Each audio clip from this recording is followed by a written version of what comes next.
So, esteemed colleagues, again, I'm happy to welcome all of you here at Gaidar Forum. Let's start. So the speakers, I think, will join us shortly.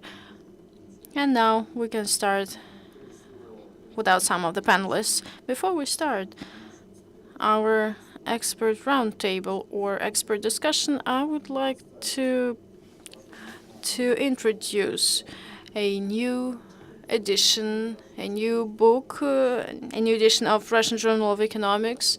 I have it here in my hands, and you also can have a look at it at the entrance to this room. You can take and have a look at it. This magazine is published starting 2015. The founders of the magazine is the Higher School of Economics, RANEP, Gaidar Institute. The head of the magazine and the editor-in-chief is Alexei Leonidovich Kudrin. And moreover, among the editors, we have prominent Russian and international experts. So we plan to make this magazine, to bring this magazine into the global international reference-based databases, including Scopus. We try to present best articles that are published by Russian and foreign authors if they are interested in our subjects. So I can say that, for instance, Questions of Economics magazine, according to various ratings, that's the best Russian language magazine in impact factor. It is better than competitors. And from that magazine, we take publications, and then after translation, they go into the journal I'm showing to you now. So please send your articles, and the editor's team will consider them and publish if possible. Today, we are discussing questions related to, within the framework of our expert discussion, related to how cooperation with trade partners can facilitate our economic growth. Why, in our perspective, we articulate this question in this way, and why it is relevant. Yesterday, for instance, during a session for macroeconomics, Elvira Nabiulina, head of the Central Bank of Russia, articulated a famous point, a well-known point. If we stay in the same institutional environment and economic structure we have today in Russia, then the best economic growth rates long-term is just 1.5–2%. And our goal is to grow with rates higher than average global, so higher than Germany, but lower than China, for instance. Quite comfortable level for us. But to achieve these goals, we need structural changes. And these changes also come from cooperation with trade partners, effective utilization of external markets, and improvement of global competitiveness of Russian economy. Me as a moderator, I usually start discussions with my own presentation, but today I would like to give more time to other speakers, panelists, and probably have some time for discussion at the end. So I'd like to now just articulate a couple of points, and then we'll give the floor to our speakers for further discussion. So first point I would like to articulate, in our perspective, when we discuss a kind of cooperation with external world or questions of exporting or importing or access to markets, we need to do proper goal setting, because if the goal is set properly, that's when we can achieve the goals that we set. From the point of view of cooperation with trade partners and trade economic interaction with other countries, the task should be articulated in the following way. We should use this instrument to increase economic growth rates, or in other words, to improve global competitiveness of the Russian economy. If we set the goal of import substitution in the narrow sense it is usually understood, I mean improvement, increase of the share of imported goods in the consumption area, it might actually spur conservation of us lagging behind and stop for and curb economic growth. So proper goal setting is very important here, is a priority. Point number 2, we also have the following task. We need to enhance our export, and it comes from the following. For instance, to increase growth rates from 2% to 4% long term is only possible when we improve the productivity of labor, and this can be achieved through improvement of competitiveness across global markets and enhancing exporting. And enhancing export supplies means that we get more and more competitive. And also, we have some target indicators that are set from the top $500 billion by 2025. And out of this number, commodities growth up to 300 billion. In 2017, it was 225. Non-commodities up to 200 billion, but in 2017, it was $125 billion.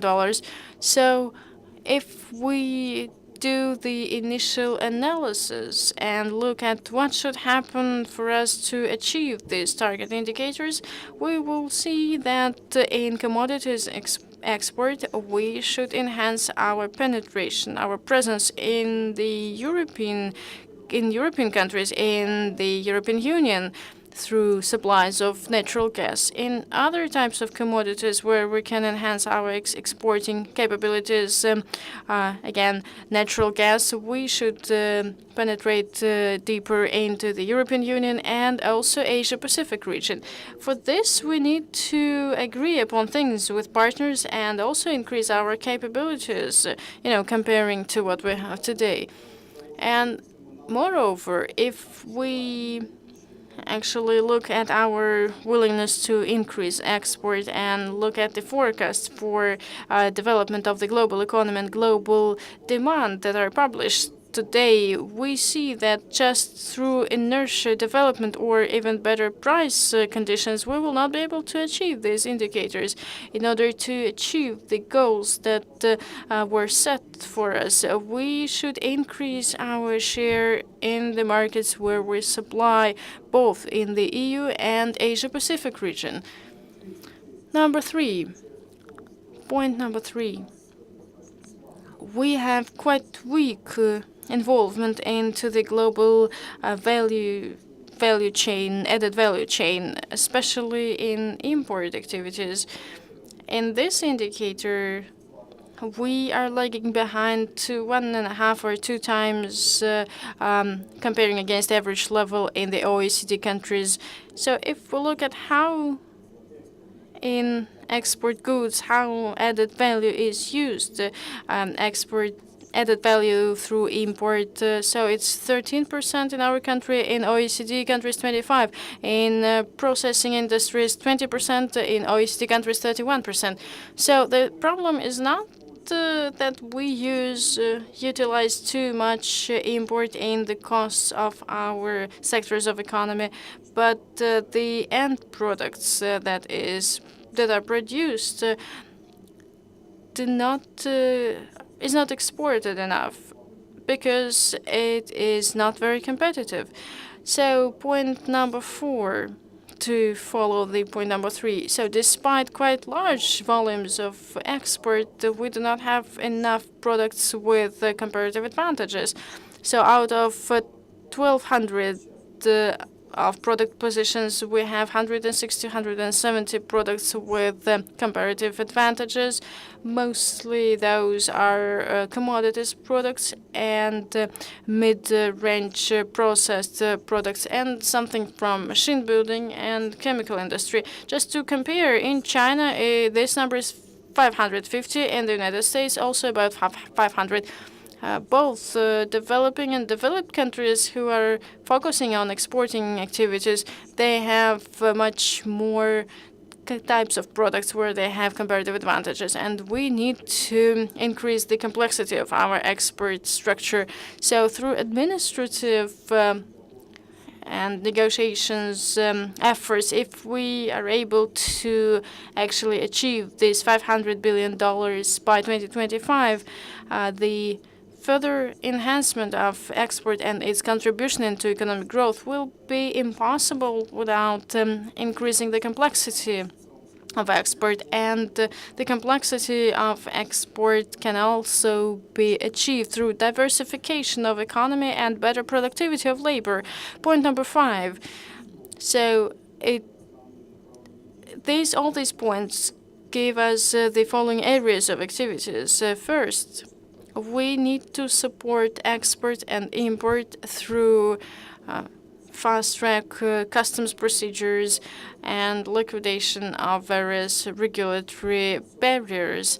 And the simplification of procedures is also a very long story, a separate story, starting with full-fledged implementation of systems of one-stop shop and also finishing with integrated risk management systems for controlling bodies. For instance, the Minister of Finance yesterday talked about it a lot. He was talking about how they cooperate with the customs service today. So also liberalization of currency regulation and currency control is already underway. Content-wise, everything is settled, but it's just a matter of time. And it will be great if this question is resolved very quickly, and probably representatives of the central bank will tell us how they see it in the Bank of Russia, how they see the solution for this problem.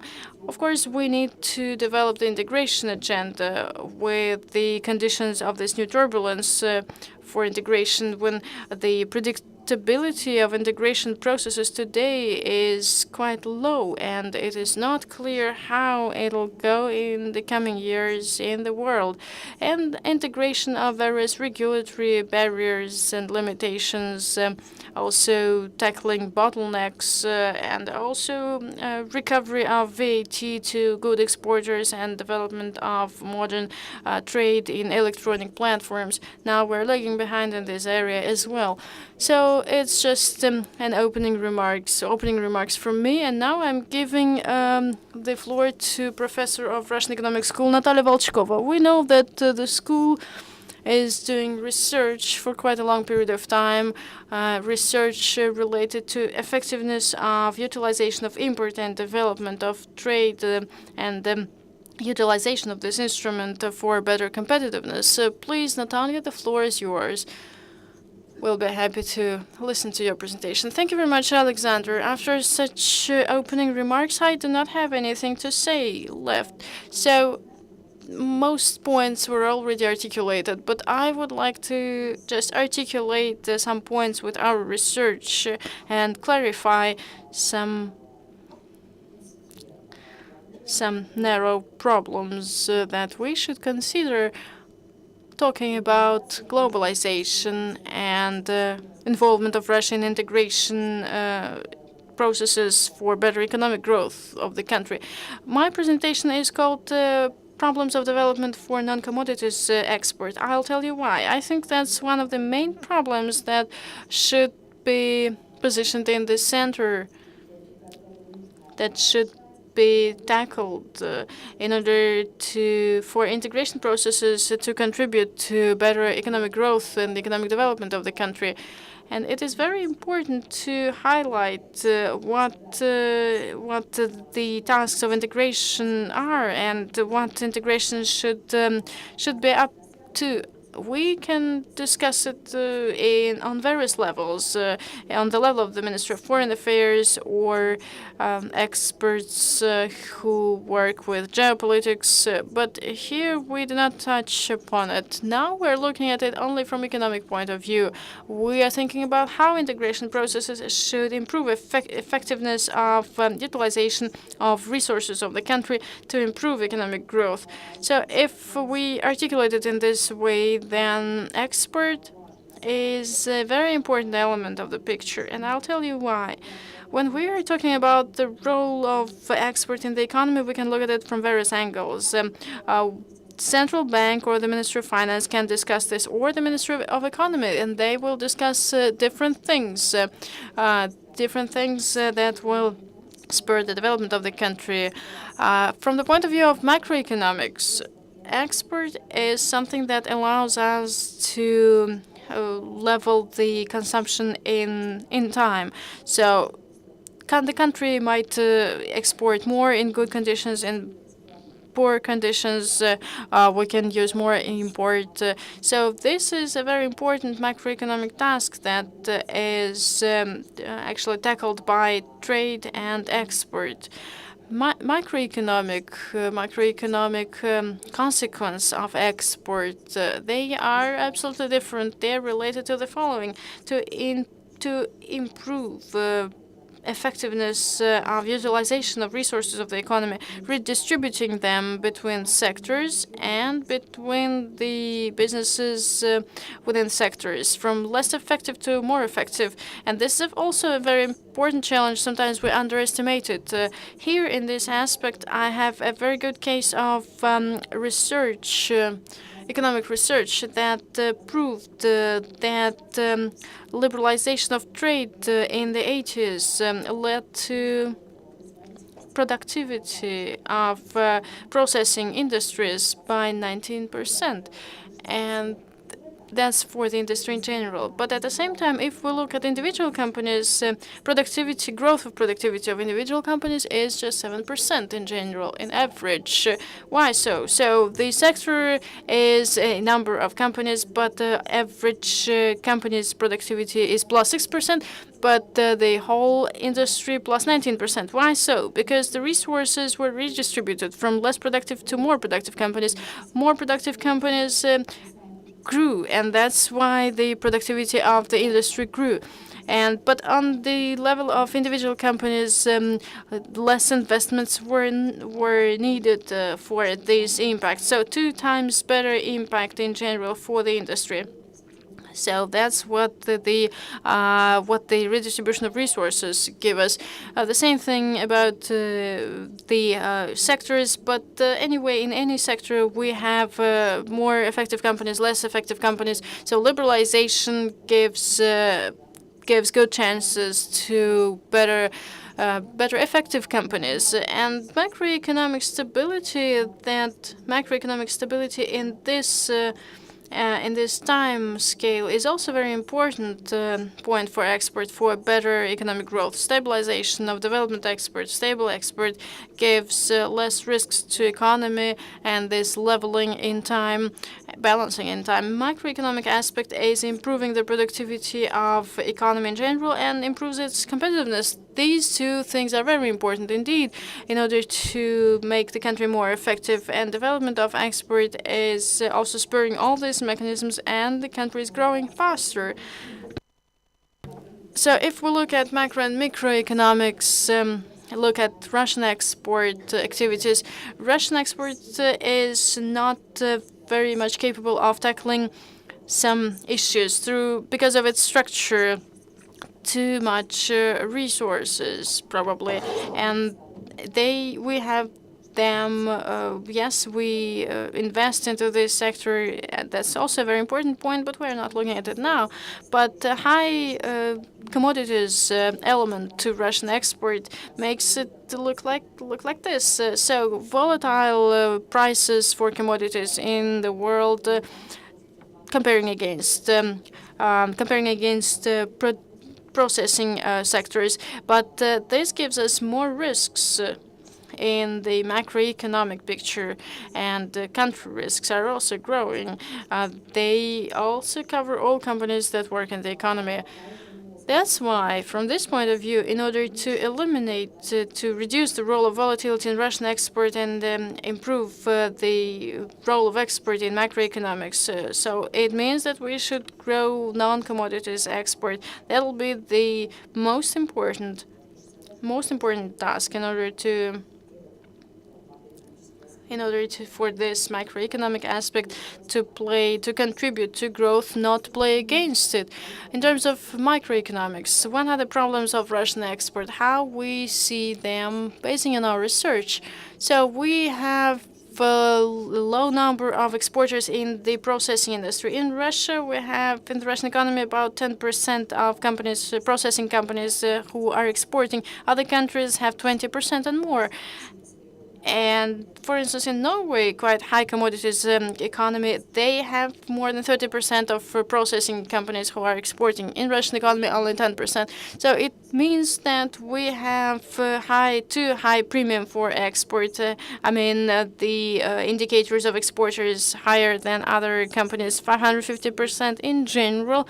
Exporters of processing industry comparing against non-exporting companies. In the United States, for instance, it is just 100%. And also another problem that we see, and I will tell you more about it a bit later, it is very important that we understand it thoroughly. It's very important that we consider it and think about how to solve and find a solution. And probably it will be an important channel for growth of non-commodities export and improvement of its diversification. So I'll tell you more about it now. But low productivity of sectors of economy and low competitiveness of Russian economy is because redistribution of resources for higher effective companies in Russia is not working in the way that it works in other countries of the world. This process. This problem, I would like to articulate it in more details. Now, we see it in the following way. So in order to see this picture clearly, we compared the distribution of Russian exporting companies and the volume of export in the two-dimension frame. So we take the pool of Russian processing companies and look at how much products in the HS classification they export and what number of countries they export to. In this two-dimension picture, from one side, the number of products that they export and the number of sales markets for Russian companies. So we built a curve of how the number of exporters are distributed and the volumes of export, and we compare it against the American picture. We didn't find it like this in the books, but United States as a benchmark, diversified economy, high level of export, and probably this comparison will give us an understanding where the problem comes from. So a large number of companies, both in Russia and the United States, companies exporters, are companies who export one product to one country. 35% in Russia of such companies and 40% in the United States. Another important point in this research, a group of companies, large exporters who export 5 products or more into 5 countries or more. In Russia, 7% of such companies, 11% in the United States. So there are differences.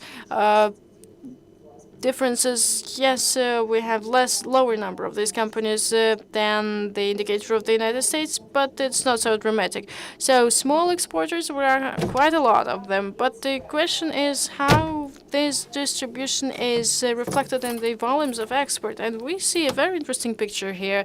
So small exporters, about 40% of them in the United States, 36% in Russia. They give 1% of export in Russia and 0.2 in the United States. So this large number of exporters, 40%, both in Russia and the United States, 0.2 or 0.1% of export for the country. It's a very low number, and even if we diversify this component, of smaller companies. This will not solve us the problem of diversification of Russian non-commodity exports, because the lion's part of it belongs to the bigger monsters, which are 6 times bigger than non-exporting companies, and they have the biggest part of exports. And we can see here that in the American distribution,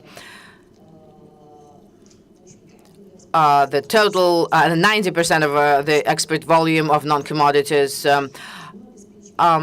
is provided by major exporters, which export 5 and more commodities to 5 and more countries. In Russia, we can see the distribution of 30% of export is done by companies which export 1 good to 5 and more countries, and 30% of belongs to major diversified assortment companies and export structure.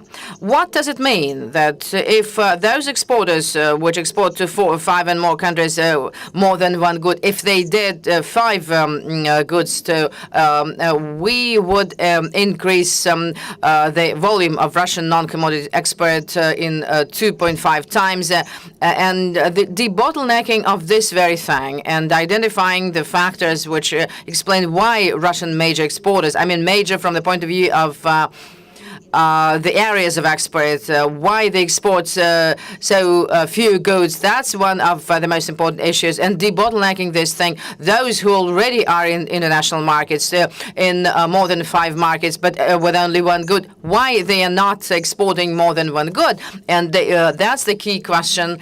And they are quite big exporters. They cover 30% of export of Russia, and thus we can solve the problem of export. Supporting smaller companies will not solve this diversification problem, but this black box, that's exactly what we should do. I don't know the answer yet, because we are still implementing those research and to understand what should be done to help them to develop their assortment of exported products. It's not even the problem of access to international markets. Of course, it's questions of certifications, which is very important, harmonization of different regulations. That's what should be solved. And as Alexander already has outlined today, the bullet points, the lion's part of all those problems to be solved are in internal or domestic things. It's revising the tariff and non-tariff trade policies and trade infrastructure, logistical and transport infrastructure, and development of different relations with different countries. Also, that's all very important. And that's briefly about those the internal problems. And I would like to say a couple of words about the integration processes that will be a natural result of the development of non-commodity exports.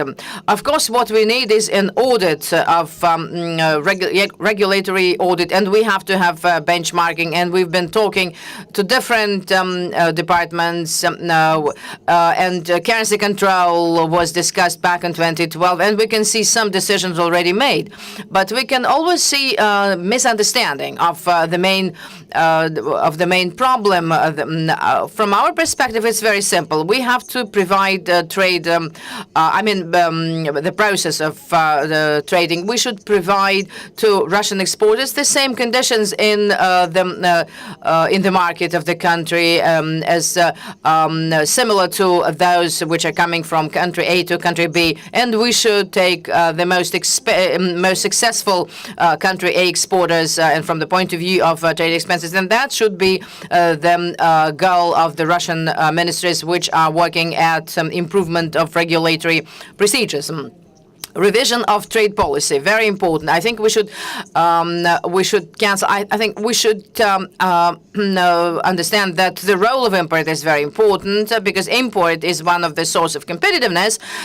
And this table shows the comparison of Russia, and red color coded its productivity of some groups of Russian companies against others, exporters and non-exporters, and importers against non-importers. And very important here is that the biggest gap of is provided by the exporting companies. If it exports, it is more productive, 30% more productive.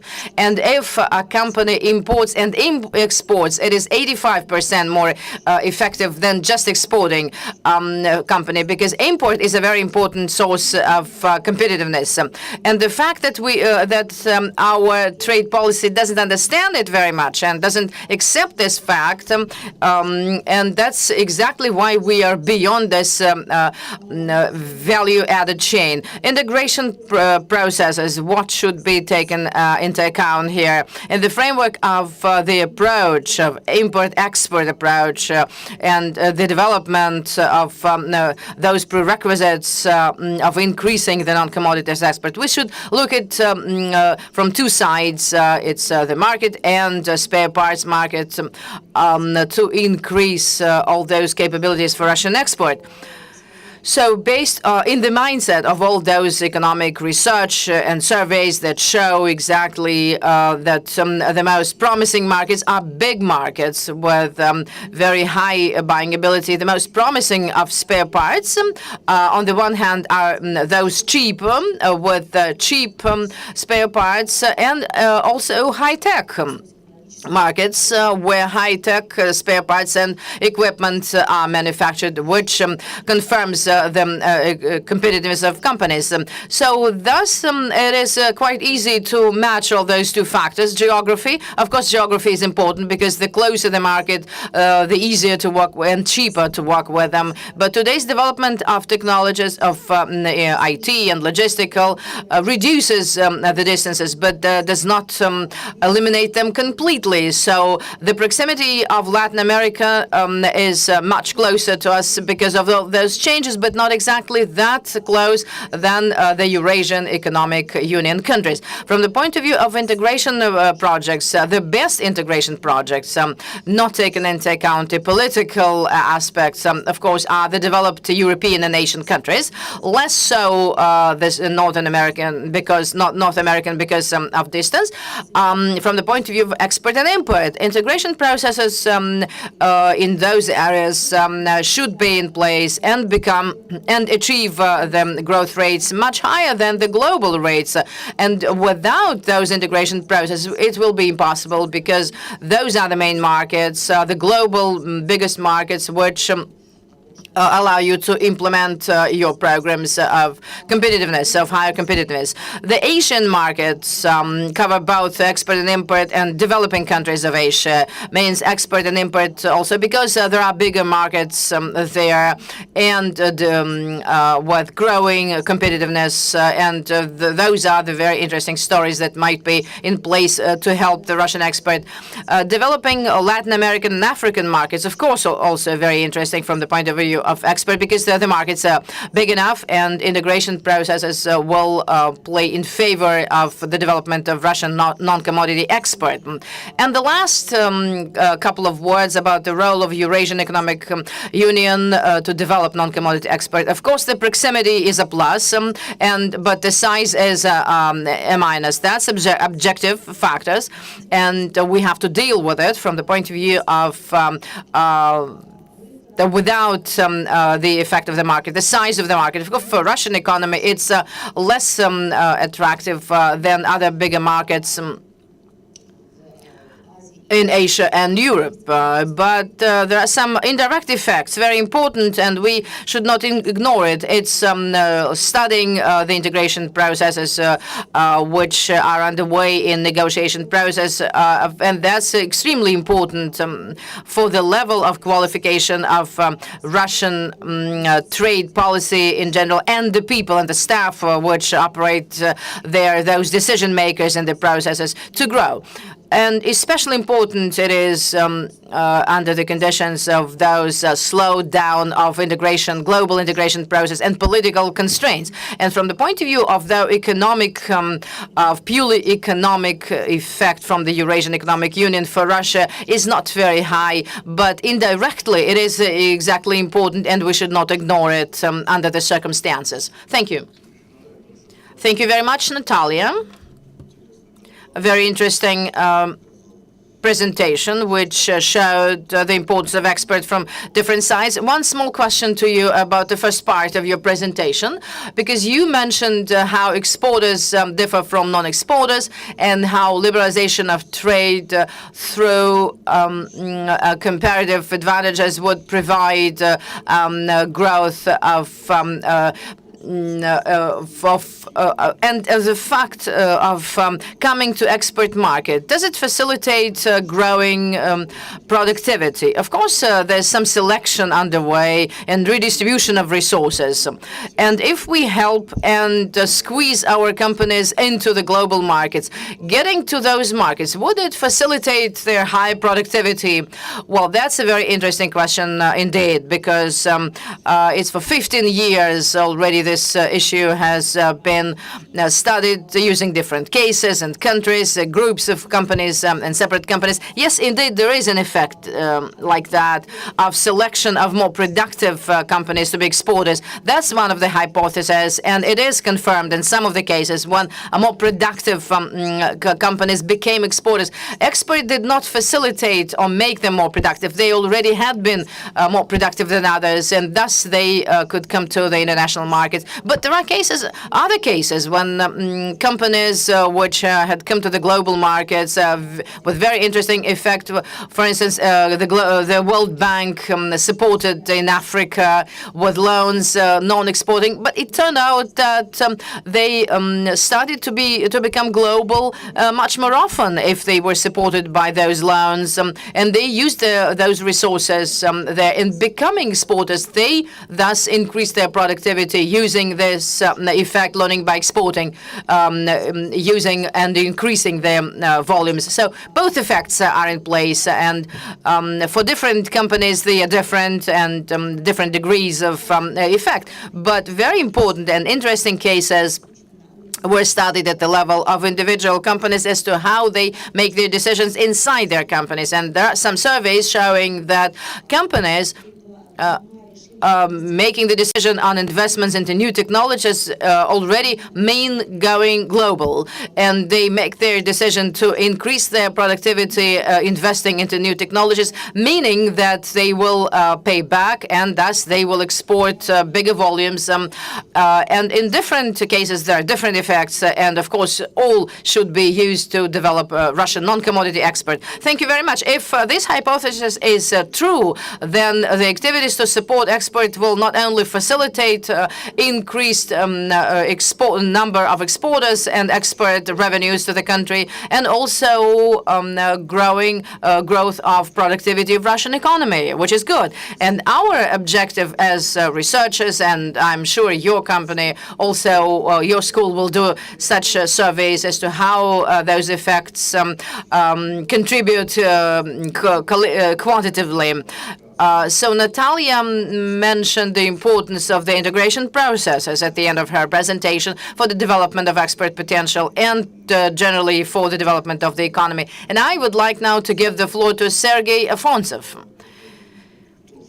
who also has been surveying the global integration for a long time. And we all know that the recent 18 months was the period, as I said, of so-called integration turbulence, when the global agenda changes so fast. And it would be great if Sergei would elaborate on how our regional initiatives, integration initiatives, really provide some results, and if there is hope that they will be so good in the future. Thank you very much, Alexandra.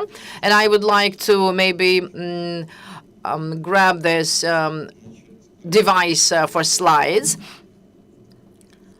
In the framework of my presentation, I will provide some appraisals and estimates that we exercised in a number of teams and organizations which are related to possible identification of effects, on the one hand, global integration processes from the point of view of Russian economy, but on the other hand, of the impact on the economic growth that we could achieve using intensification of our own efforts in this area.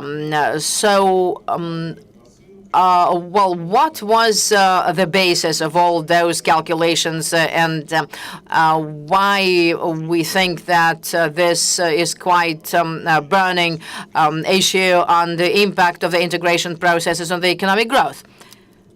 So first of all, there are two factors here, which on the one hand disappoint us, but on the other create some significant uncertainty. The first one, Alexander already mentioned, which is quite high political volatility of integration projects. When on the one hand, the economists are calculating and preparing something for a long time, but politicians issue some very harsh statements, and as a result, we cannot even forecast the dynamics of integration processes, even at the horizon of 1 to 2 years.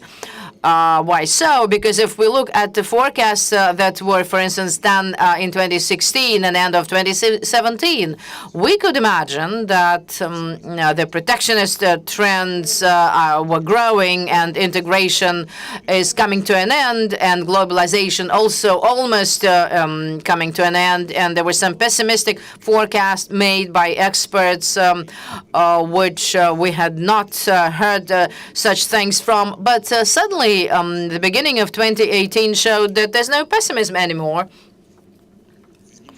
And there are new options of reviving of all those projects that last year we were used thinking as dead.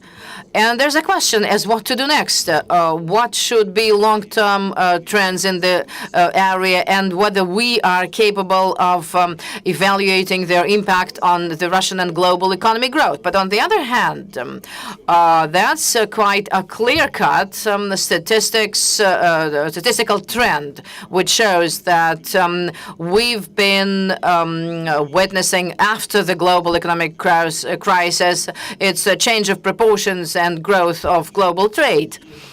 If we look at the trends of growth, global economy in the recent years, and the forecasts that currently are being reviewed, we thus will be able to say that, yes, the global growth rates have substantially reduced, are in the range of plus minus 2%. Usually they say plus minus, but here we say now they say minus something, and it's important as to how much a minus it will be. And next year we can forecast that it's going to be plus 2%, maybe even up to 3%. But on the other hand, we here can say that all this volatility there does not impact very much the leading countries with emerging markets, which demonstrate sustainable high growth rates. And here, if but for the Chinese drop in 2015, everything might be very stable. And if we look at global and total growth rates, we can take a very good and solid forecast as a basis. But the problem here is that the proportions have changed of the global GDP and trade growth. If at the beginning of the 90s we were saying that the global trade was growing 2 to 3 times higher than the global economy, which to a large extent became the basis for high optimism of such a growth. And if you remember the slogans and mottos of the back of 90s, if you don't export, you don't grow. And if you want to show good growth rates, you should go global. But your domestic market is something that can help you, but not much. But if we are talking now about the period before the crisis of 2008 and 9, then it was not that significant, those growth rates. It was 1.8 to 2.4%. It was quite a noticeable thing. And also we could say that if you want to grow, you should export. But after the global crisis, the situation has changed. As to how long, not quite an obvious thing, but it is clear now already that going, 1.5 time growth will be an outstanding achievement because on the one hand, the developed countries are not demanding demanding import very much, and we can break this trend because it all depends on the growth rates. But more importantly, the emerging countries now are less and less ready to demonstrate this readiness of export. That's an intrigue because, yes, we can say that China has maneuvered from external to domestic markets, and due to high part of Chinese impact. But if we look at longer-term comparative advantages, and we can see that the role of very cheap labor will drop too. But on the other hand, we realize that the demand of the global economy for the key or critical commodities will grow comparatively slowly. It means that for every percent of GDP, there will be smaller percent of demand for commodity resources due to global resource-saving trend in the world. Thanks to this factor, we cannot be very optimistic as whether the global trade could be the growth driver. So, obviously not, and judging by all the conditions, not what we were used to back in the 90s. So, what does it mean globally? We already calculated in the longer-term growth rates, preparing the concept of longer-term development. That's exactly what we can see against the global economy. And what's the most important thing? Well, you can comment it at large, but it's comparative growing demand of the developed countries against emerging markets. And as I said already, first of all, that was because of the depletion of this cheap labor as an advantage for emerging countries. And secondly, it's a longer-term increased growth and role of capital-intensive technologies and substitution of labor by capital as a source of growth. What does it mean? That we can have advanced demand for ready-made products and not for commodities. But on the other, it's a relative reduction of supply of export from developing countries. More growth for non-commodities products is more demand for non-commodities is growing, and the supply from developing countries is not dropping, but the growth rates are dropping, and the opportunities for Russia are obvious, but whether they are large or not, what will it give to Russia? So here we have a figure about the share of Russia in the global economy. If we just look at this figure, we see that this figure stays the same. And obviously, in any aspect, this situation is not acceptable. Whether we can overcome this situation through growth, accelerated growth of export or not, and will the growth of export become a driver for development for our economy? That's the question. In the Academy of External Trade, we did the scenario research or calculation. So we had this MMO, best in foreign forecast. That was one of scenarios. Here we have the calculation for four scenarios. First of them is acceleration of integration. That's the scenario where we think of best utilization of capabilities of regional integration processes that were discussed globally. Again, getting back to the idea of Trans-Pacific Partnership by 2020.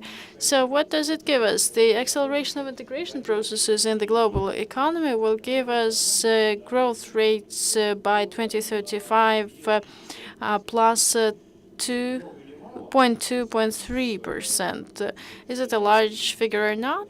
From the point of view of mathematics, quite small number. But if we remember how difficult it is to get good surplus for macroeconomic indicators when we assess the impact of integration processes, these impacts might seem quite significant, and the opportunities to benefit from these figures, well, they are quite significant. Basic scenario without acceleration of integration, scenario of acceleration of integration. If there is no global crisis, then the integration is enhancing. Then volatility scenario, crisis by 2030, and growing of conflicts, negative geopolitics scenario related to probable conflicts in Taiwan, North Korea, and the Gulf.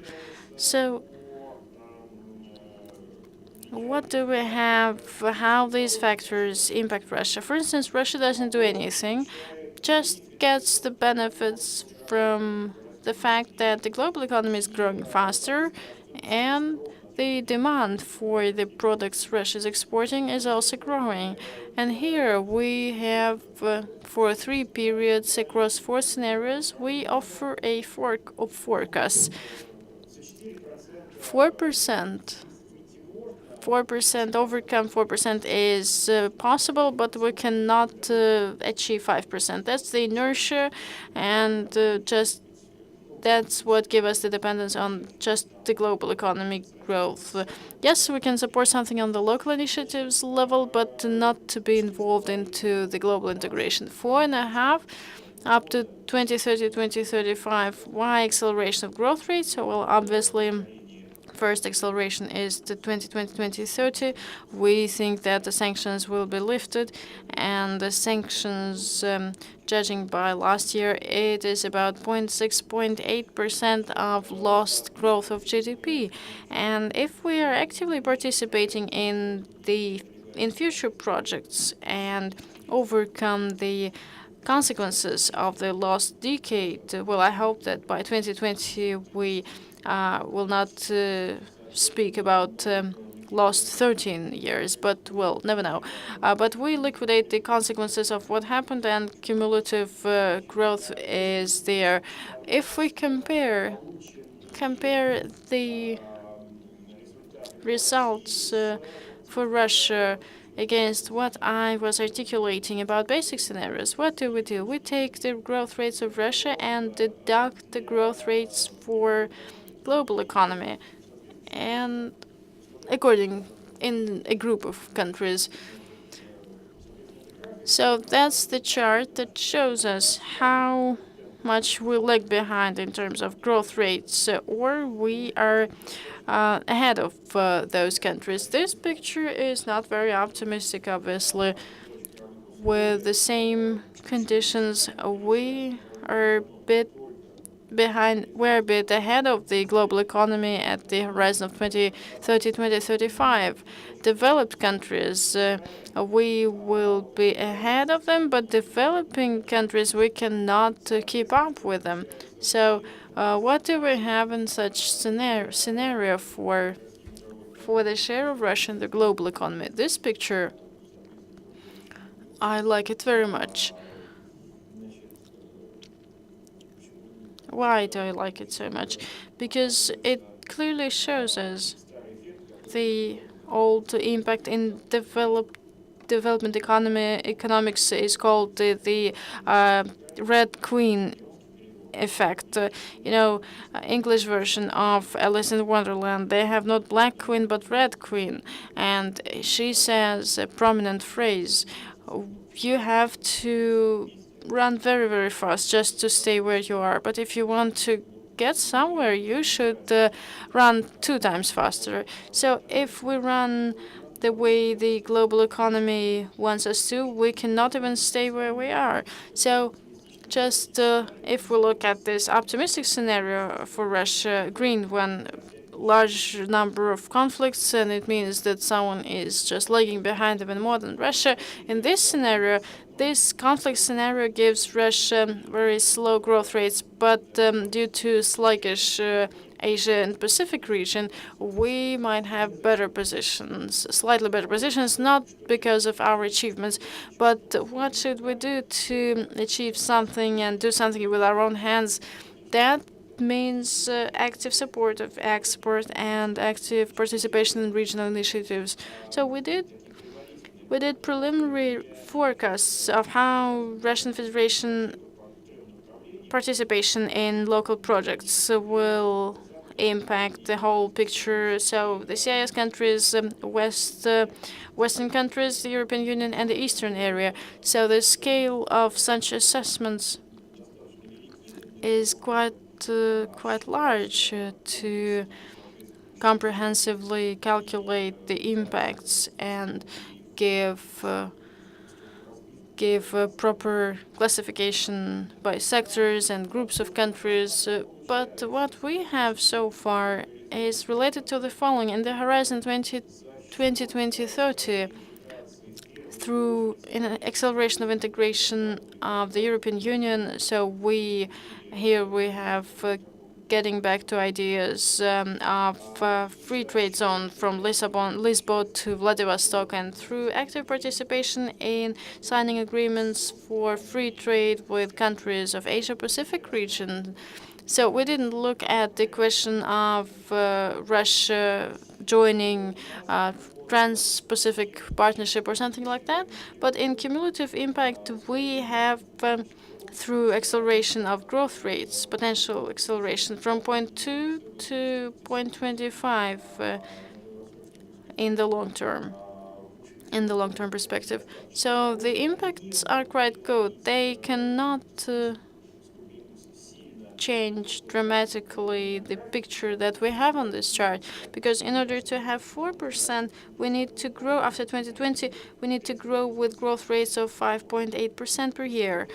And that's too complicated, too difficult. And through participating in integration initiatives, we will not achieve this. We won't have plus 0.1 through integration initiatives. But participating in integration initiatives will give us better competitiveness and better productivity and better motivation for better productivity. That's the most important thing of all. So talking about how pushing companies to export market shows and gives them some motivation, well, I do not have any real proofs that it really happens. But if a company goes into external market basing on the level of productivity they already have and set the benchmarks for companies with a lower productivity, this impact is obvious, really. And I think that the most important result of intensification of our export in integration initiatives implementation might be this positive demonstration impact that will show to less effective companies the path they can follow and where they can achieve new successes. Thank you very much. Thank you very much, Sergey. The presentation shows that your institute calculations are in line with the calculations of Russian School of Economics and other institutions. Again, colleagues, Sergey articulated 0.25% of GDP as an addition to long-term growth rates. Actually, it's quite good. So the ceiling for us with the previous institutional structure is 2%. For instance, we want 4% of long-term growth rates. Well, it's quite good. We will be able to actually be ahead of the world and be ahead of developed countries. Well, China will be better anyway, but that's just the situation we have. But some things can be resolved through integration processes, indeed. And that's from one hand. From the other hand, sober outlook at all these figures will tell us that there is no such place where you can invest and get all the results. In the notice, yes, we had a thing like that. Oil prices were high, production was high, and the recovery was there. And it was obvious for us where the main area is that will give us everything. Now there is no such thing like that, and we have to actually collect impact from various areas. International regional integration, that's the key to success here. And about the benefits from integration through trade. So talking about this, I would like to give the floor to Mr. Ulf Schneider. He is representing and heading Schneider Group, which is, in my perspective, a unique company because it ensures running a business in a very interesting range of countries, Germany, Ukraine, Russia, Kazakhstan. And that's why colleagues have very interesting experience of supporting organizations of various types of business activities in these countries. And this experience started before sanctions conflict started. So they had an opportunity to work within the framework of this sanctions conflict, and now they continue to work quite successfully. So European Union, EAEU, trade as growth factor. Mr. Schneider, your opinion is very interesting on this point. Please, you're welcome. Thank you very much, Alexander. Thank you very much for your kind words about Schneider Group. You know, Schneider Group is not Schneider Electric. Those are two different companies. We are a German consulting company. We work mostly in Russia, Kazakhstan, Ukraine, Belarus markets. Before I start my presentation, recent 3 days I spent in Washington. President Nazarbayev visited the United States of America, and I had an opportunity for 3 minutes to talk to President Nazarbayev about this particular project of economic communication of European Union and Eurasian Union. So 3 minutes is not enough, but that might also be quite good. This meeting was held in the U.S. Chamber of Commerce, and in all corridors in their building, they had very interesting posters. I'll tell you more about this because this is something that tells us about the attitude, the relations between the American president and the American businesses. One of the posters, well, it is in English. For Americans. 14 million American jobs are supported by trade with Canada and Mexico. 14 million. 41, Sorogadin. American jobs depend on trade. And the title of all these posters was Message to Washington. What does it mean? This means a message to the president. And my impression was, well, as far as I understand, the American Chamber of Commerce is financed 100% by the members of this chamber. They do not have state grants or state support. That's why they can freely articulate their opinion. And that's just one of the examples. It was especially interesting about Mexico and Canada because Trump is in doubt about these two countries, but the Chamber of Commerce is quite specific in their position. That was a success story. Trump says that that's bad for American workers, but it's vice versa. American Chamber shows that the experience is quite good in terms of trading. So integration processes support economic growth, and I agree entirely to what the panelists said. Especially, Natalia, I liked your position, your point, saying that export is especially effective with enough import. Export will not work without import. The problem of Russia is not. The problem of Russia is that you have not enough import. Import substitution, I do not like this term. And today, I think it is not used so widely. Localization, this term is more positive, I think. We should use it more, but import substitution, probably we should just forget about it. My topic today is also integration of various countries. And first of all, comparison of integration of Eurasian Economic Union and European Union, and how these unions can cooperate. I would like to compare against 2015.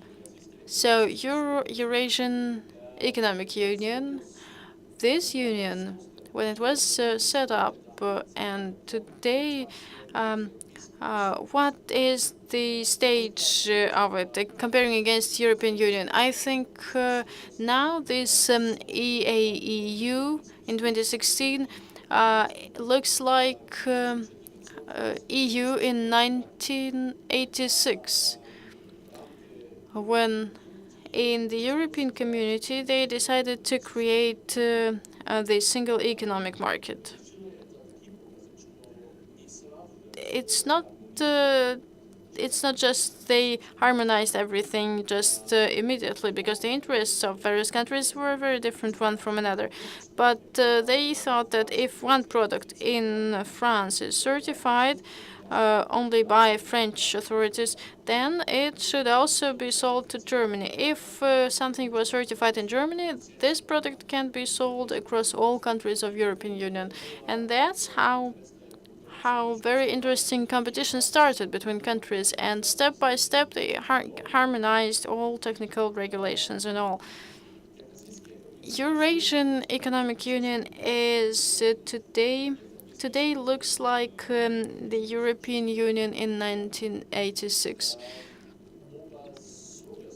Both unions, in my perspective, have very good opportunities for cooperation, because the economies are very different, but they are so different that probably they will go together quite well and achieve good economic growth. But how?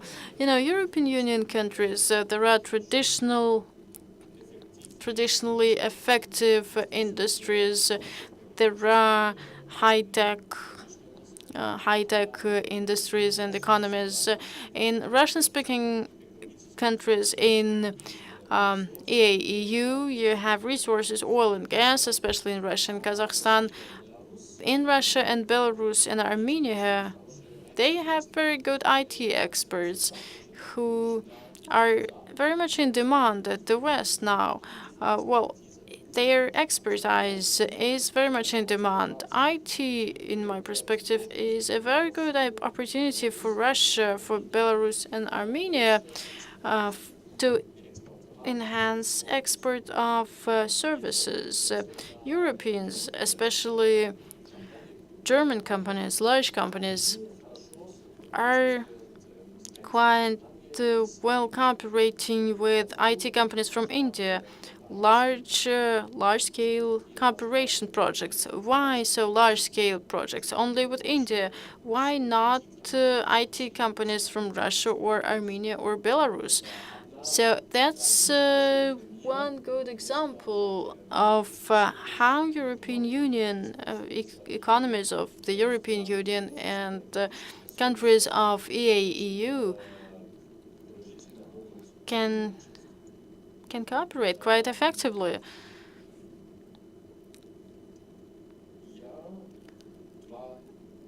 For, well, 2 to 3 years ago, I set up a working group, first in Germany. Now it has a lot of members from Russia and Belarus. Now we are also trying to work with Italy, France, and Kazakhstan. We try to also attract members from these countries, from Austria. A working group that is developing the concept for the joint economic area from Vladivostok to Lisbon.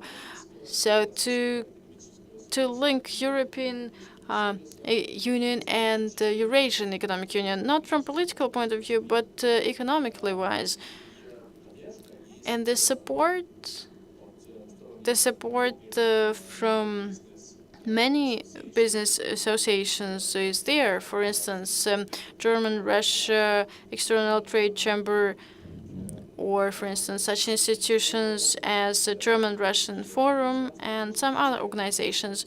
And this initiative is also supported by various institutions, including the one Anastasia is representing now, IASA, Austrian Institute, and a very prominent German institute, IFO Institute. They develop a very professional analysis, what economic impacts will have if European Union and Eurasian Economic Union, if they agree upon creating a single economic space. I have some figures. Anastasia, will you also present these figures? Union would grow by 2%, да, значит, для Европы дополнительные 2%. So, additional 2% of export for Europe. In total, export to countries of Eurasian Economic Union. Export from European Union to ex-Soviet countries is growing by 63%, and vice versa. From Russia and other countries of EAEU, the impact is very positive. In the area of export to European Union, very positive dynamics in this area is the new customs code of Eurasian Economic Union. Partly, it is quite close to a similar document of the European Union. Partly, it is even more advanced, especially in part of digitalization and electronic customs clearance. So there are very interesting cases from countries of Eurasian Economic Union. They seem to look even more advanced and digitalized than the countries of the European Union. And from this picture, we see the progress of the countries, not only of Eurasian Economic Union, but other countries of CIS. So, doing business report of the IMF. And you can see here that, for instance, Russia back in 2010 was at 120th place. And the higher the number, the worse. Number one is the most attractive country. 2010, Russia was number 120. Now it is 35. Belarus used to be at 58. Now it is 30. Ukraine also became more attractive. Kazakhstan also became more attractive. So it means that currently the countries of Eurasian Economic Union are quite close to the level of Poland or Germany, because Germany is number 20. So our working group is developing a memorandum which we already sent to different politicians, requesting their support. The idea was how to start a single economic space from Vladivostok down to Lisbon. We request the Commission of European Union and Eurasian Economic Union to start official negotiations to create this kind of economic space. How to start this kind of talks? If you started at a very high political level, then right away they might end, and they will not agree. And the politicians should say, yes, we want it, and then down at the technical levels, we will start to implement this kind of single economic union. And what are the aspects we think are important from the beginning? Not high political requirements, but very specific topics which are beneficial for SME businesses, which will be able to export and import more. And so that's why we are focusing in our working group on 3 areas so far, and 2 more additional topics. First is customs procedures, because we think that we should cancel all duties from Vladivostok to Lisbon is unrealistic now. But that's not the most important step, because 5% of customs duties compared to how ruble and euro change, that's not the most important thing, because average 5% of customs duty is not very important. Very much more important is the customs procedures. And our idea is to harmonize the customs regime of the European Union and Eurasian Union. Very simple things. For instance, like customs declarations and forms you have to fill in for them to be similar in the form both in the West and in the East, and that will make the things easier. Number 2 is technical norms, and you all know the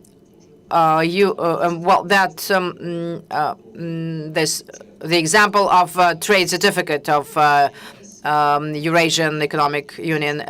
That's the certificate, and I hope that I hope that you have it on your good. So in European Union, they also have such a certificate and such a sign. Who knows about this sign and how it looks? It's a CE. It's a CE. Those 2 certificates are quite often very close to each other, and all the forms and all procedures how to obtain those certificates, they differ very much from each other.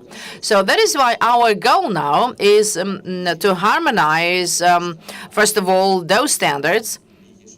And again, because they are already quite close to each other, and more important is the procedures is how to obtain the certificates, to have a single procedure from Vladivostok down to Lisbon, and to support it all, and for the people to be able to more often and freely meet from Vladivostok to Lisbon. We think that it should be visa-free regime for this economic space, which is really very important.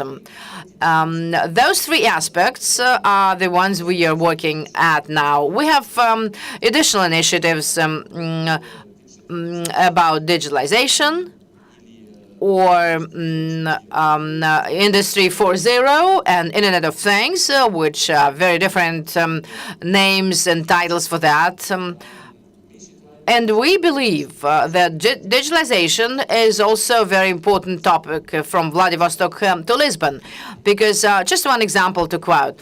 In Germany, in the West, there are a lot of factories which which have good engineers who create good industrial technologies, but they cannot perform because they don't have enough IT experts. But here you do have them all in Moscow, St. Petersburg, Minsk, Novosibirsk, and they have to be combined. The engineers from Germany, Italy, and France, and good IT specialists from Russia, Belarus, and Armenia. And we also believe that that's a very interesting initiative, as well as common energy market in the framework of the Eurasian Economic Union, which is planning to create a single space and market. And we believe that a single energy market from Vladivostok to Lisbon is also a very interesting and important topic to discuss. Also, I would like to show you very specific steps which we think are the most important that we can start with right away to implement this huge idea of single economic space from Vladivostok to Lisbon. And I would request your support very much for this project, because we have a website which is called Vladivostok minus Lisbon.ru or Lisbon and or minus Vladivostok. And we do have that memorandum we are working at, so we are developing, and you can grab those printouts, and electronically you can also support it with your electronic signature through internet. Thank you very much for attention. Thank you very much, Mr. Schneider. A lot of important bullet points have been articulated. First of all, the European Union and those discussions are very important for us, because it's still and has been a very important trade partner. And I've already articulated the goals to expand export, and it would be impossible to solve all them without expanding our presence, of Russian presence in the European markets, including the energy market. And what you mentioned about import substitution is also very much corresponding to our ideas, because, as I already said, the wrong goal setting will lead us to wrong performance. And continuing and developing the Eurasian economic and European economic relations, I would like to give the floor to Anastasia Stepanova, and she belongs to an Austrian Applied Analysis Institute. She's the coordinator of a project of the challenges and opportunities of economic integration within a wider European and Eurasian space. Anastasia, just a couple of words as to how you have finished or completed this project, and what conclusions, positive conclusions, there are. Thank you very much. First of all, I would like to say thank you to the organizers for this opportunity for our International Institute of Applied Systemic Analysis to be part of this event. Please tell us how many people are aware of our institute here in the audience. Not many. That's not very good, but there's some positive side about that, because everybody will be aware of that, because I'm going to tell you about it.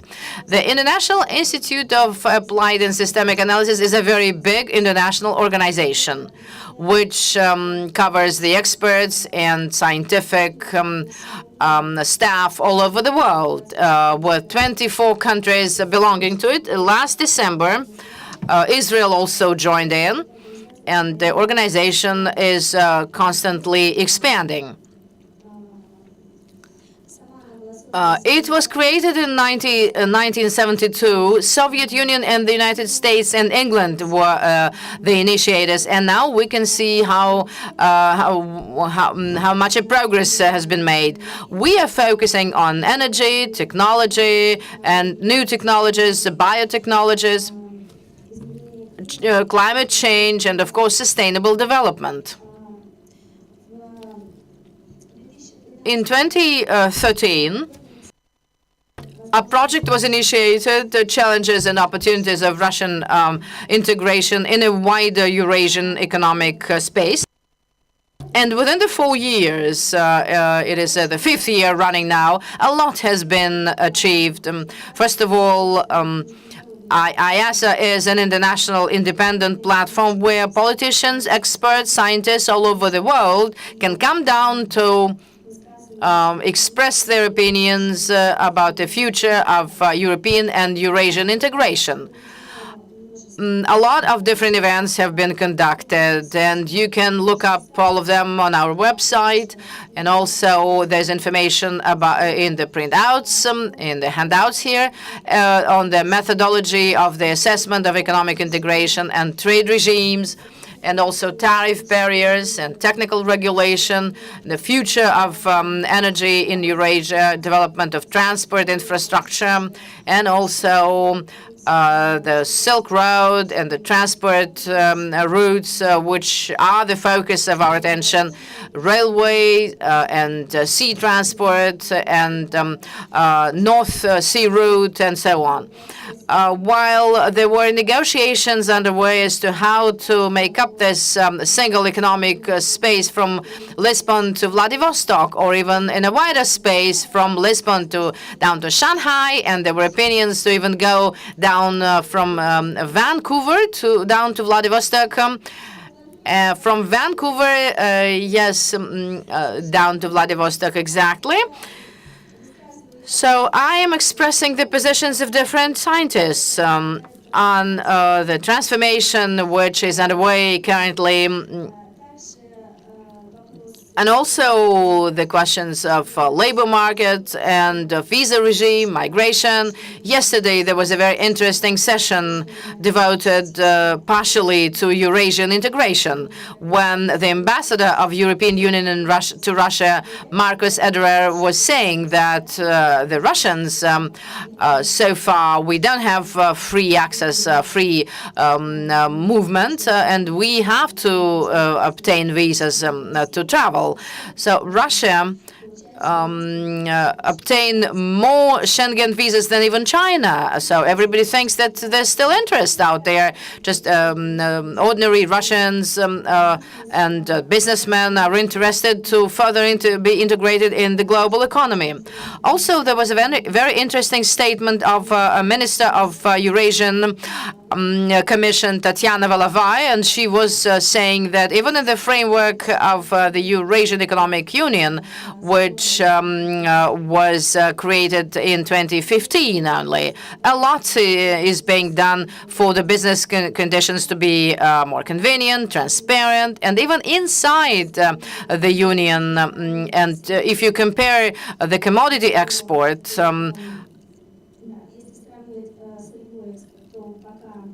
so far, mostly it's Russia and Kazakhstan. They are oriented at cooperating with the European Union, with China. But if we compare non-commodity spheres of economy, even inside the Eurasian Economic Union, this cooperation is growing. And a lot is being said now about big Eurasian ocean and what it all means. What's the future for it? And when we speak about the general or common space, Eurasian, European, we should realize that, first of all, it should be very convenient and comfortable for the citizens of the countries and profitable to entrepreneurs. We also, well, we have completed the first phase of our project. The second one is it's a transition phase, and we are doing a big surveys on direct foreign investments, and I am actively involved myself, and Alexander also participates, and we are very happy that RENIPA and the Gaidar Institute are involved in the survey. Also, on transport routes, we have a very big surveys and non-tariff barriers. We are sort of matching Mr. Schneider, and we are actively cooperating with Mr. Schneider. On the 30th of October in 2017, we had a joint event where our institutes, our systemic analysis and the Lisbon Vladivostok group were discussing together the topics of development of Eurasian, European integration, and all those questions of our focus, including digital economy. And also, we had several big events conducted. Very important was an event in OSCE, where the Minister of Macroeconomy of Eurasian Union and General Director on Trade of European Commission met each other on our platform to discuss the future of integration processes. We live in the epoch of global economy, and we are all of us, we are citizens of the world, and that's true. That what Ms. Volchkova was saying, that when we are speaking about trade, it's not only trade in smaller outlets or shops or even bigger chains. It's electronic trade too. And the volumes of it is growing. Digital technologies and digital currencies. The means of trade have changed completely, and everybody's trying to come out to the global international markets, and that's very good. Those are our core group staff, our main project team. And also would like to say that we are starting phase 2. We are starting the phase 2 of our project, looking for financial support from organizations, and invite all experts free of charge, because in the recent 4 years we've created a platform for more than 500 experts in our networking system. And we are communicating permanently, and we think that's very important, that this subject is so interesting for all of us. We are very happy to cooperate with the Eurasian Bank of Development and the Center on Eurasian Integration.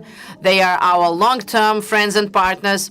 And of course, with the Eurasian Economic Commission and with the European Commission. And I would like to say a lot about my impressions about the forum, because it was really very interesting for me, and I liked many statements, and of course of the one of the Premier and Mr. Mao. And I think that we don't have much time to discuss it now. And I would like to say thank you again for this opportunity to speak up. Thank you very much, Anastasia. Indeed, IASA is one of the expert platforms where you can meet non-politicized analysis of possible economic implications of our interaction. And the surveys and research that you've been undertaking shows obvious economic benefits to all participants. And now we should find this opportunities of economic integration with the current political tensions. Our economic interaction with the European Union cannot disappear, because it has it has always been there, and it will not be blocked. And now I would like to give the floor to a representative of the central bank, Mr. Andrei Lepin. The central bank, in this case, plays a very important role in the integration processes. And Andrei will talk about it and why. And Andrei used to work in the Eurasian Economic Commission, so he has a unique experience, and he works in the central banks now, in charge of settlements in currencies among the country's trade partners. And I have two two questions to him. Number one is about the prospects of settlements in regional currencies. Of course, we are interested in ruble settlements with our trade partners and what benefits it could provide. And the second question about the currency regulation, and how the central bank views the prospects of its cancellation or elimination, and how soon will we enjoy no currency regulation in our economic space. Thank you very much, Alexander. And thank you for the invitation. I will try to speak about the position of the bank, because the Bank of Russia is a mega regulator. It's a big sphere of economy. It's financial markets and settlements and payments, all our focus, and it impacts the international trade. And it's important to understand when we review it, when it's bad when there's too much of a regulation, and it impacts very much the toughness of it depends, impacts the development. But no regulation also is bad, because it increases volatility and fluctuation of the system. And that's why the central bank is always looking for the point of effective balance between liberalization and regulation. And I mean the currency control and other aspects which can be looked upon. So I will bring you some examples, quite well-known prospects of ruble, and pluses and minuses and risks of what can happen and how it can impact the policy of the Bank of Russia. Let's discuss briefly about the internationalizations. It's going beyond the borders of the country. Three main phases. First, it's settlements from national currencies, its accumulation, and payments. And it's very similar to what happens to national payments. So that's quite standard. But I would like to talk about the third one, the universal measure of the cost of payments. When the currency acquires such a function, that's the final level and highest level of interim currency. For instance, if we want to change, to exchange a New Zealand dollar into Swiss franc, or through which currency, if there are no double quotations, which currency will be used as the interim? Usually it's US dollar or euro. So this interim currency is the most internationalized currency. So as soon as the currency obtains this kind of status, you can say that it has reached the final stage. So let's look at the prospects at the state of ruble and prospect we might have. So it's the degree of depth, and also something related to this space. The first level is national currency. Savings and other instruments. And then here goes regional level, and then international level. So the last one, the universal measure of payment and value. And apart from national and the regional currency and global currency, dollar, euro, there are international currencies that have the same functions but are not universal transit currencies by definition used in any deal. If we look at the prerequisites of internationalization of various currencies, now the largest currencies are dollar and euro. If we look deeper, these currencies were different, but the prerequisites are the same. So the state should have a huge economic volume in GDP, trading or export matters, and also macroeconomic stability should also be there, that ensures the stability of operations of exchange and savings, for control and guarantees of investments, and ensuring the value.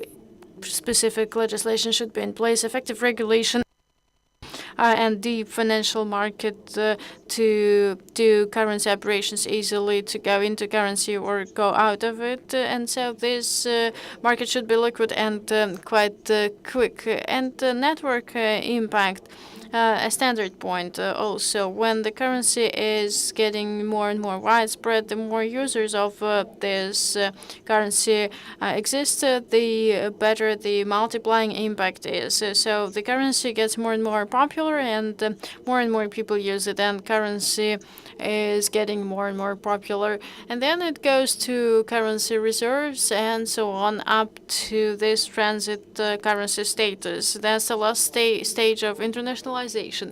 In addition to these economic things, politics things are also important. Geopolitical size of the state, active promotion of national financial instruments in international markets. Of course, it helps. It facilitates the growth of the currency. And then international expansion, development of international institutes, development of banks of development, lending, and all these things that actually facilitates the impact. But the first thing is the economy. Without the economy, you cannot be more active in other areas. And if all these factors strengthens the positions of the currency in the market. Globalization and integration are also important. The more intensive the international exchange is, and international trade, international capital flows, the more capabilities of a currency to become international and be used not only within the borders of a single country. So if talking about ruble and the stages of internationalization of ruble, today the most probable scenario is regional internationalization of ruble. So ruble for the region of Eurasian Economic Union or the CIS countries region. So up to 2020, 2025, 35 in midterm perspective, we can talk about probable expansion and strengthening the role of ruble in this particular region.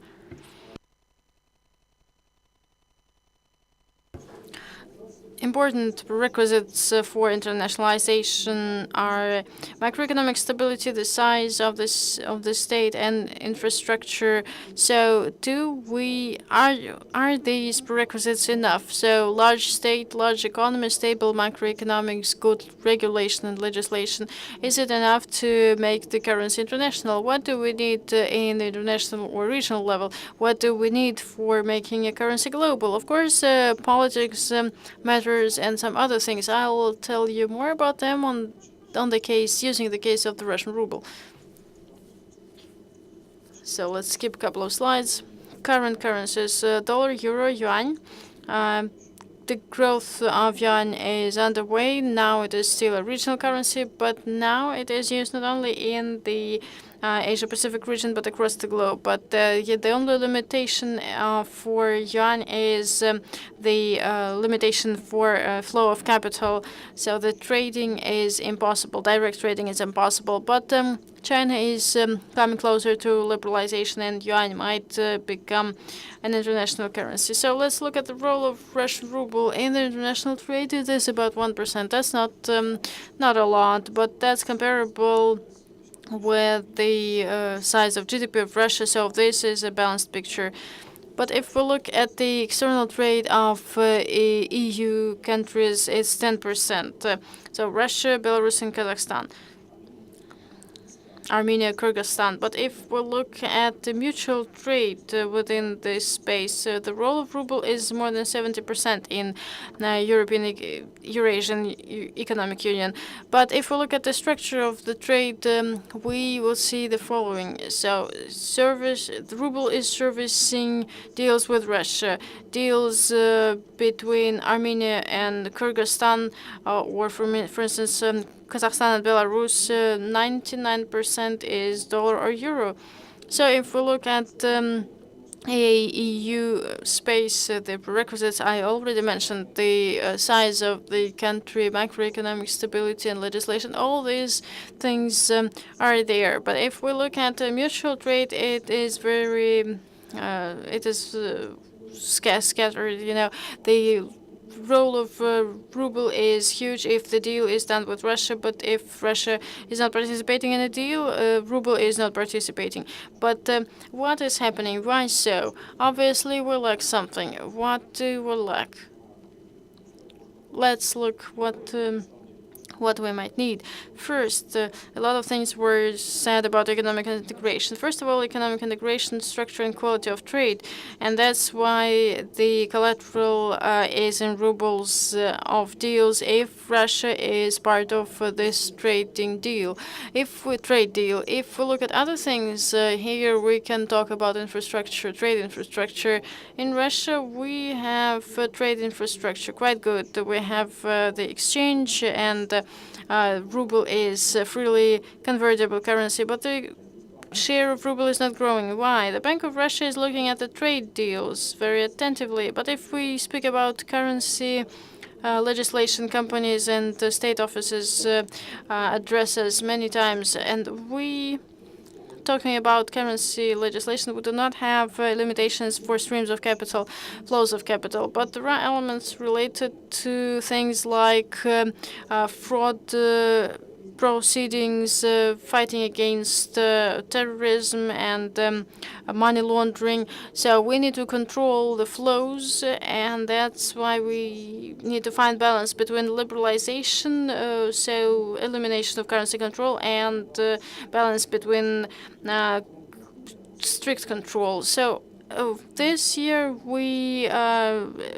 actually did some liberalization in repatriation of capital, and we set up the Council for National Currencies. We work with companies and businesses and the state. We look at various initiatives for elimination of some of the barriers. If it is possible, we work very actively. We have some projects in the pipeline now. The Ministry of Finance has suggested something on liberalization. We'll look at what can be worked out. But just to eliminate currency control, no, we cannot take steps like this because consequences might be quite serious. They're related to volatility and sustainability of the financial market. What will happen next? What will happen next if the integration is developing in good, according to good scenarios? Colleagues mentioned settlements and exchange contracts of import in rubles. What is the advantage? If the import is in rubles, then the volatility of exchange rate will drop. But what are the limitations? If we look at the structure of trade in EU, import from EU is not very large. It's Eurasian Union, so it's not because of the volume of this of the export. But if we'll speak about contracts of export in rubles, that's very important. Just to force companies or private businesses to use this or that currency, it is impossible. This should be a natural process, and the Bank of Russia also sticks to this position. But where is the problem? As soon as the export is contracted in rubles, then we have a problem of the existence of financial markets. What is the ideal structure? When we have symmetric trade, export equals to import. So deals paid for in rubles get back in export, come back in import. But when we do not have enough balance in this area, it'll be limited by the import flow. So we have some limitations due to size of countries. Full payment, full transition might not happen. And another case, the size of financial markets. The colleagues from Eurasian Union, by 2025, we will develop the concept for single financial market. It will cover banking system and other financial intermediaries. And we are thinking now about what format we will choose for this structure. That's very important because when we say that part of contracts are paid in rubles, so going to another country, exporters or importers at that side, what can they do? They can sell rubles in the financial markets, currency markets. They can get Armenian drams or buy something else for rubles with rubles. But when we're talking about fixed process, this will not happen. But the counterparty on that side should have an opportunity to invest these rubles into securities nominated in rubles, sell it and buy it. And for this, we developed the concept of single financial markets. We simplify and harmonize opportunities, capabilities for all stakeholders to participate in these processes. That's very important that all these things are stable and smooth, because the size of Russia is very important. If for Russia participation of other participants from other countries in the market is not very important, but Russia, if it comes to other financial markets, well, it might disturb their financial markets, and that's why it should be a two-sided, smooth transition. We are thinking about what we can open and when, and that's why it's a huge negotiations process, and you cannot go through it very quickly. Another point, very important one, about the savings function and the universal measure of value. The demand for non-residents for Russian ruble and development of financial market in the future, development of financial instruments. But what is the drawback? Pro-cyclical impact of flows of capital on the currency monetary policy.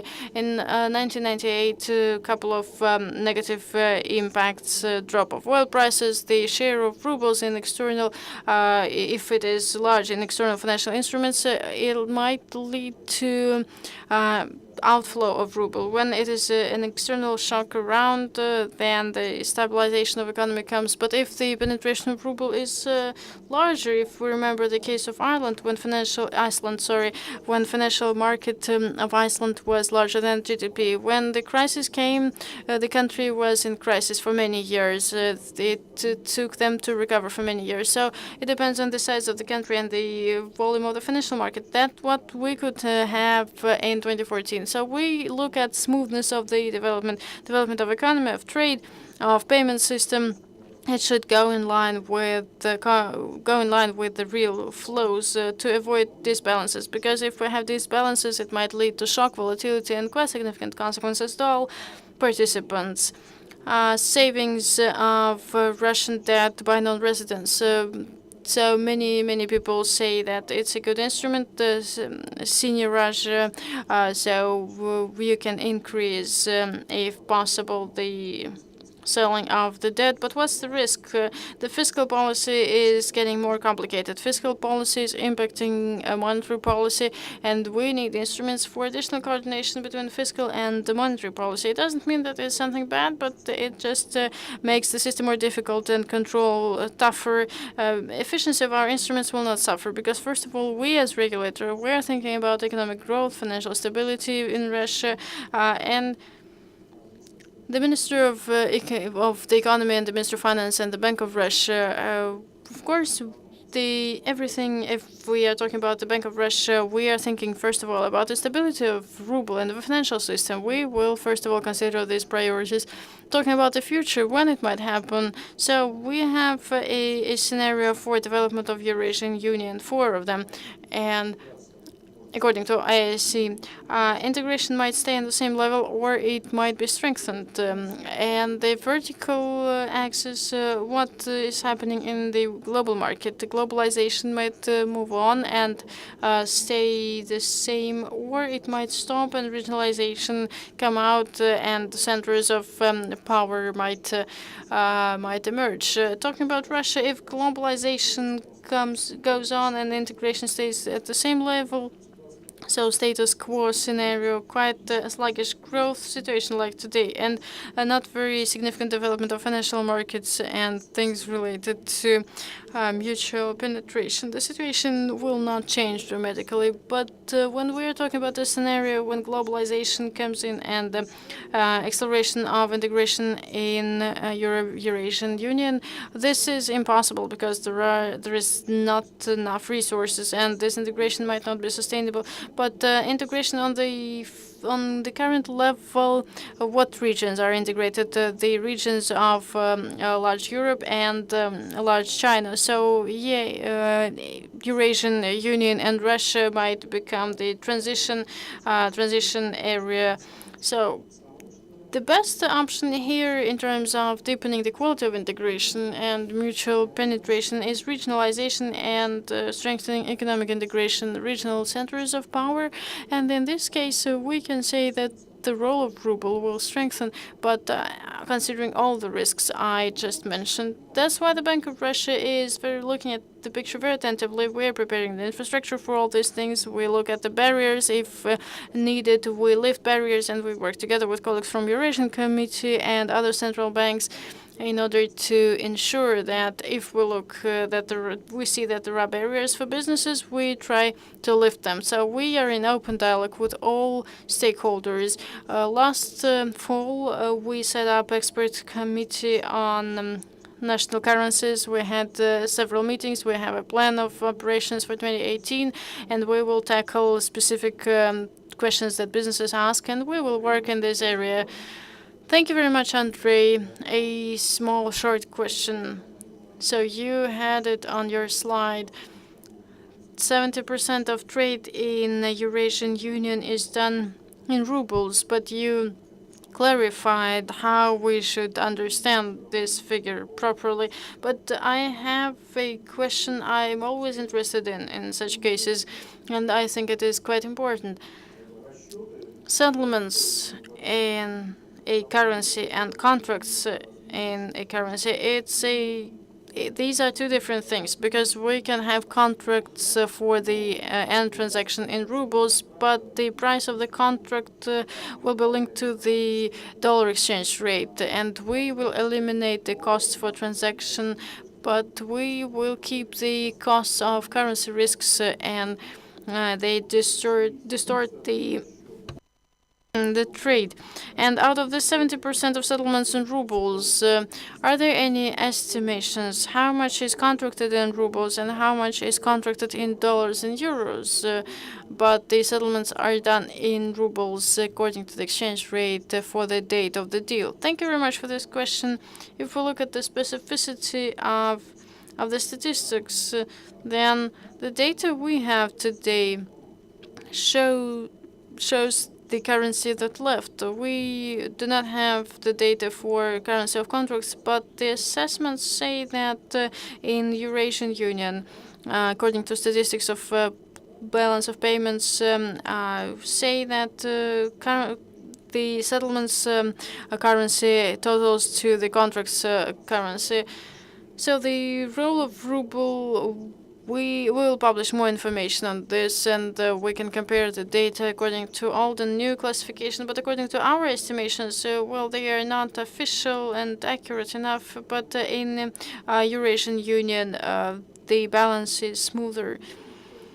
So I think one of the areas for the operations of this working group is to offer such data for us, for researchers. Such kind of information is very, very useful.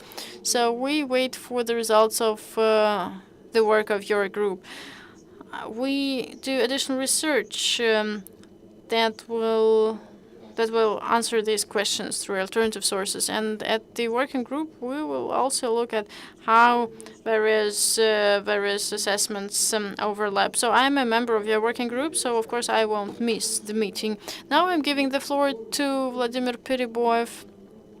He's working in the Center of Integration Research of Eurasian Bank of Development.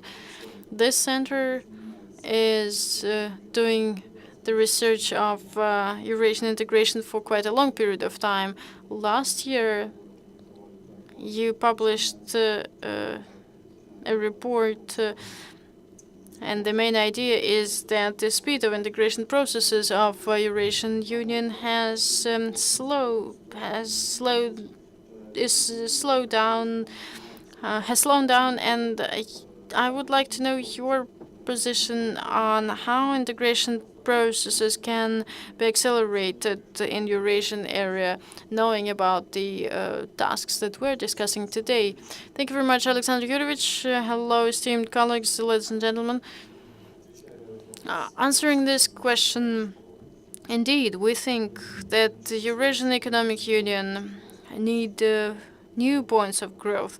since integration only in trade is not enough. We need to move on. That's why we think that the member states should put on their agenda the development of strategic measures to develop on the level of governments and supranational regulation bodies to stimulate integration in other areas. First of all, business integration, investments integration, infrastructure development, integration in infrastructure development, industrial cooperation, and development of external economic ties, external trade policy of the Union. Another point of growth that is not yet developed, humanitarian cooperation. Of course, it is outside of the competences of the Eurasian Economic Committee, but it has a huge potential. Cooperation in science, education, preparation, education for people, for the sectors of the economy that should be developed today. And today, in my short presentation, I can only touch upon 2 or 3 areas of this cooperation for development of integration in external economic ties and industrial cooperation and border trans-border cooperation. And all these points might give us new steps, new development. So the priority should the network of the zones of free trade in the Eurasian Union should be the priority. We see the first stages of quite successful cooperation between Eurasian Union and Vietnam. First year of the agreement, the progress is plus 30% of goods turnover growth, and new, previously not forecasted sales markets are now opened up in between the trade of Eurasian Union and Vietnam, and other agreements on free trade are worked on, and that will be a priority. Mega regional agreements is number 2, mega deals as we call them. Торгово-экономическое соглашение с Китаем. And the trade agreement with China. It's the Silk Road, but those are quite standard topics, and a lot was said about them at the forum.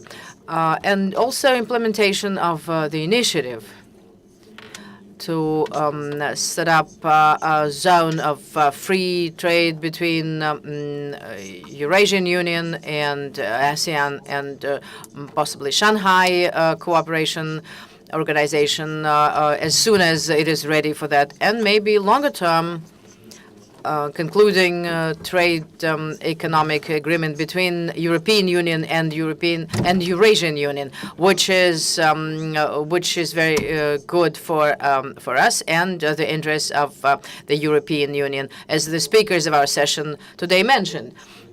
What we will have to do is mostly to expand the toolkit of our economic cooperation of the Eurasian Union with third parties and integration organizations. The toolkit should include the measures of support to promote non-commodities export. A lot was also said about it today, and the measures of supporting investors from Eurasian Union. And the goal and objective of the negotiators and delegations to achieve maximally beneficial conditions for our investors and producers, which would guarantee the maximum comfortable conditions of access of our productions and our goods to the markets of third countries, of third parties. I mean, with which we are developing such trade agreements. And in this respect, the European Bank of Development, which all member states belong to, could play the role of a financial institution which would support joint projects of the country members with the external economic partners to implement identification of such projects, preparation, funding, and implementation of such projects, using quite a wide line of instruments which the bank already has and is developing. And in the framework of such projects, the institutions, national institutions, can play their role in the development of relations with the countries of Eurasian Union. And our bank can become an anchor creditor in those joint projects to provide mobilization of resources of other financial institutions and other creditors, first of all, international financial organizations such as Asian Bank of Infrastructural Investments and Asian Bank of Development, BRICS Bank, and European financial organizations in the future. There's a big problem with them yet, but we do need European capital for the Eurasian Union to implement major joint projects where partners from European countries could also be part of. Another thing is that solving the issues of promoting and facilitating non-commodity import is impossible without the cooperation of Eurasian Union and European Union with other countries. And here we have to create innovative sectors of industries and jointly master the new innovative sectors and export-oriented products. So for us to have things to promote to the export markets. And in this respect, Russia and other Eurasian Union countries have to accelerate the export-oriented and industrial cooperation. The resource prerequisites for this kind of cooperation and economic growth are not using the new technologies as such, but the technological leadership. That's the solution, at least in some technological industries, in some important areas. And if a country, for instance, Russia or other Eurasian Union countries, did not find this kind of technological niches, they will have to follow up and be at the back of those new technologies and without an opportunity to have value-added chains in industries and in global value-added chains. So today the objective is to revive industries of Eurasian countries as a locomotive of industrial and economic development and growth in advanced non-commodity sectors of economy, which is really important. So, and this kind of policy should include and take into account the export potential development, meaning non-traditional industrial planning as indicative planning, but motivating the development of processing industries, and supporting competition, providing attractive rules of the games inside the Eurasian Union. And it's about creating a link between the single industrial cooperation and coordination of scientific and policy. And in advanced sectors where the Union countries really have potential and capabilities to become global leaders, the expediency of setting up holdings or joint ventures or transnational companies, and there are such breakthrough industries. There are just 10 to 12 in the post-Soviet space, not including the oil and gas sector. It's a space industry, metallurgy, chemical industry, production of fertilizers, energy or power machine building, and heavy machine building, aviation, helicopters, and grain industries. Agricultural spheres, and also we have to master new niches like robotics, biotechnologies, and it's important to strive not for blind copying of foreign-made technologies, but to develop our own new approaches and technologies in those industries, to attract investments into those innovative developments, and as a result, their implementation and promotion in the countries of countries of those in their markets. Thus, it could become an instrument of technological closing or and reviving the old links where it is economically justified. And one of the instruments of such technological closing or bringing together can become the borderline cooperation, like setting up international functional regions along the frontiers with the neighboring countries between Eurasian Union and third countries and other countries. And it is useful to take into account the experience of Euro regions. This European instrument of international cooperation integration was widely used. It can facilitate the core bundling the core industrial capacities into holdings and development of production capacities and chains to sell goods in the neighboring countries. At the micro level, this kind of functional regions can become the crux of the efforts of the companies which are using this neighborhood factor to consolidate their production assets. And here we have to accept or approve a strategy of joint development of frontier regions in the Eurasian unions to identify the most promising areas of cooperation in the economy to further support business projects in those regions, to use financial support, creating and applying grace financing or beneficial financing of those areas, and also creating free economic zones in the neighboring territories, and a lot of other projects that can be developed. The main requirement of this kind of business projects will be to increase trade and industrial ties to diversify export potential geographically and trade-wise.